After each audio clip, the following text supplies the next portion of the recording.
అంటే ఒకటి జగన్కి ఈ కేసులో ఏం కాదన్నటువంటిది ఎక్స్పర్ట్స్ అందరికీ తెలుసు. ఈ కేసులు అరెస్ట్ చేయాలనుకుంటే ముందే చేసేసి ఉండేవాళ్ళు.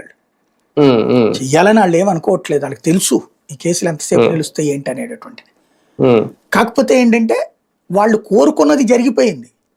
ఇప్పటికే కేసు తెర మీదకి వచ్చేసింది, జనంలో ఆర్గ్యుమెంట్స్ అయిపోయినాయి. ఇక్కడ జడ్జిలు ఎవరు? వీళ్ళే, వీళ్ళ పత్రికలే తీర్పు ఇచ్చేశారు కదా వాళ్ళు. జగనే ద్రోహి, జగనే దుర్మార్గుడని తీర్పు కూడా ఇచ్చేశారు. శిక్ష పడిపోయింది. ప్రజల్లో శిక్షిస్తే చాలా వాళ్ళకి చట్టబద్ధంగా శిక్ష కాదు, ప్రజల చేత శిక్షింప చేస్తున్నాం మేము. ఇది ఒక వ్యూహం నడుస్తుంది, సక్సెస్ అవుతున్నారు వాళ్ళు. సక్సెస్ జగన్ కి భద్రత కల్పించడంలో పోలీసుల వైఫల్యం ఉంది అని కోర్టు గమనించిందా?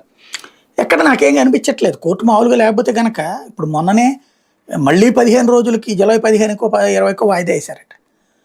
ఎన్నేళ్ళు వాయిదా వేస్తారు అది? అతను ఇప్పుడు ఎక్కడికి వెళ్ళాలన్నా సరే Z+ ఇచ్చామని చెప్తున్నారు ఒక పక్కన.